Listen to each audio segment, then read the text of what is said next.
Sino ang dalawang tao na nanirahan sa hardin ng Eden?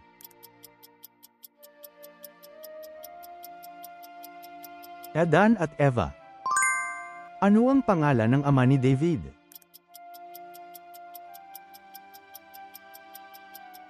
Jess. Ilang taon naghari si Rehoboam?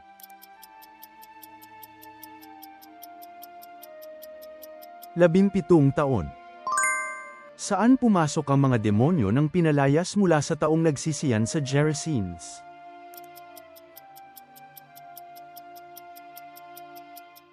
Sa kawan ng mga baboy. Aling mga lipi ng Israel ang tumangging pumunta sa Jerusalem at nanlibak sa paanyaya ni Ezekias?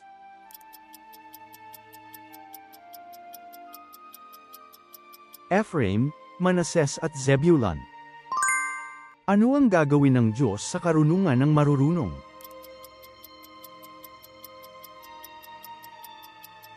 Sisirain niya.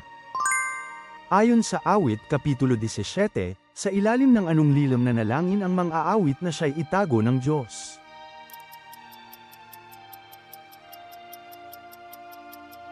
Sa lilim ng kanyang mga pakpak. Ano ang ginawa ni Jehoiakim sa paningin ng Diyos?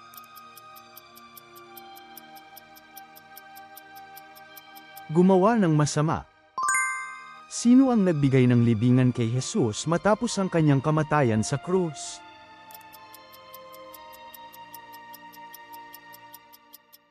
Jose na taga-Arimatea. Saang kabanata ng Eksodo nakatala ang pagtawid sa dagat na pula?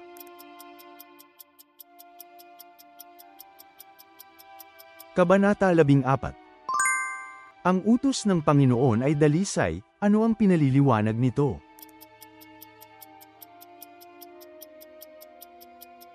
Mga mata. Sa kwento ni David at Goliath, saan nagmula si Goliath?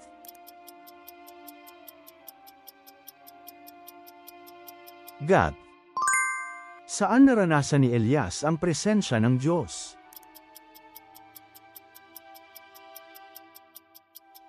Bundok Horeb. Nang manalangin si Job para sa kanyang mga kaibigan sa Job Kapitulo 42, ano ang ipinagkaloob ng Diyos kay Job?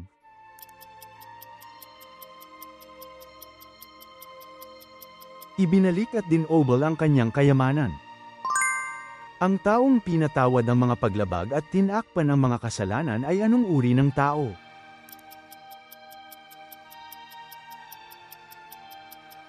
Isang taong pinagpala. Kanino nagiging kalasag ang Diyos ayon sa Awit Kapitulo 7?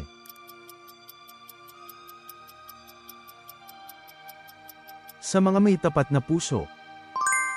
Ano ang kwalifikasyon ng mga napiling 7 diakono ng unang iglesia?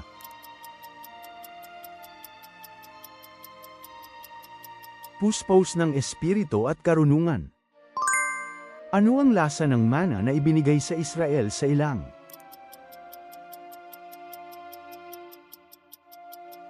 Lasang tinapay na manipis na may pulot-pukyutan. Ilang lalaki ang pinakain ni Jesus sa himala ng 5 tinapay at 2 isda?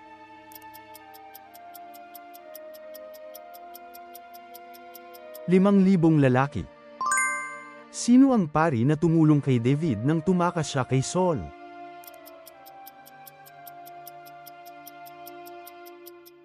Ahimelech. Bakit hindi nagbunga ang mga binhi na nahulog sa demuhang may tinik?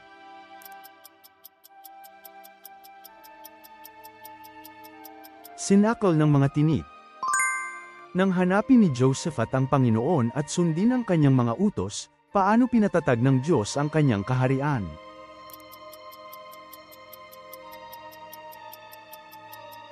Pinatatag ng Diyos ang kaharian sa kanyang pamamahala. Ano ang unang bati ng muling nabuhay na si Jesus sa kanyang mga alagad?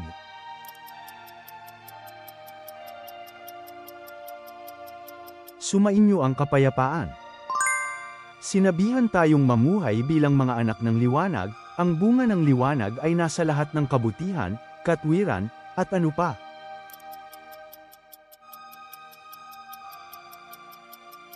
Katotohanan. Sino ang sinabi ng Diyos kay Elias na itatalaga bilang kanyang kahaliling propeta?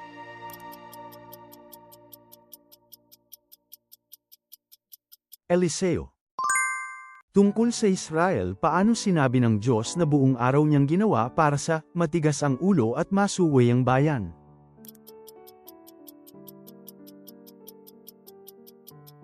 Buong araw niyang iniunat ang kanyang mga kamay sa kanila.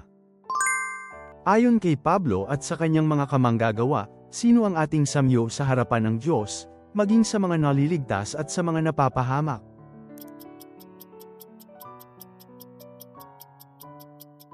Si Kristo. Saang lungsod pumasok si Jesus na nakasakay sa isang asno?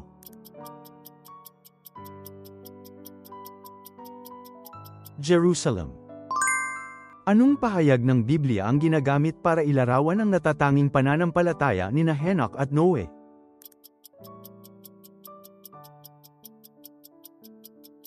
Naglalakad kasama ang Diyos. Ano ang pangalan ng mataas na konseho ng mga Hudyo na nagtalakay at nagpasya tungkol sa pagbitay kay Jesus?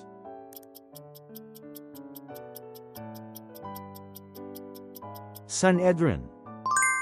Ayon sa Levitico Kapitulo 6 versikulo 13, sa ang altar hindi dapat mamatay ang apoy.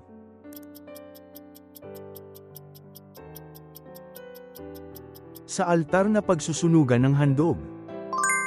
Sino ang iniutos ng hari ng Syria na tanging targetin ng kanyang mga sundalo sa digmaan?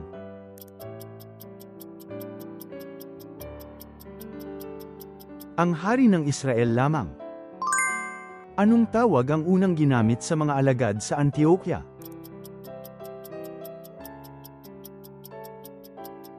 Mga Kristiyano. Ano ang sinabi ni Jesus habang pinapahira niya at binabasbas ang mga bata?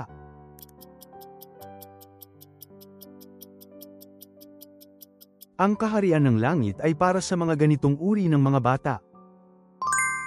Aling hari ang nagpadala ng mga kinatawan matapos marinig na naging hari si Solomon?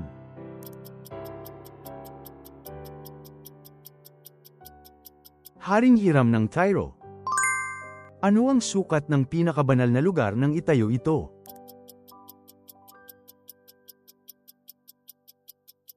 Haba 20 siko, lapad 20 siko, taas 20 siko. Ano ang nasira sa templo nang mamatay si Jesus sa krus?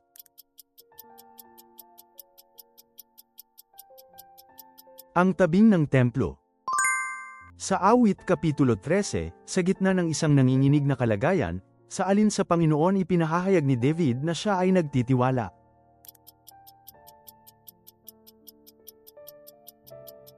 Sa kanyang tapat na pagmamahal. Kailan daw inaalis ang talukbong sa mga puso ng mga anak ng Israel?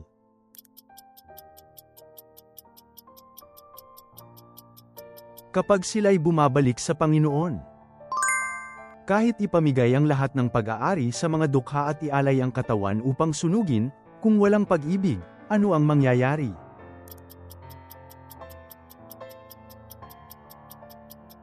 Walang anumang pakinabang ito sa akin. Salamat sa panunood.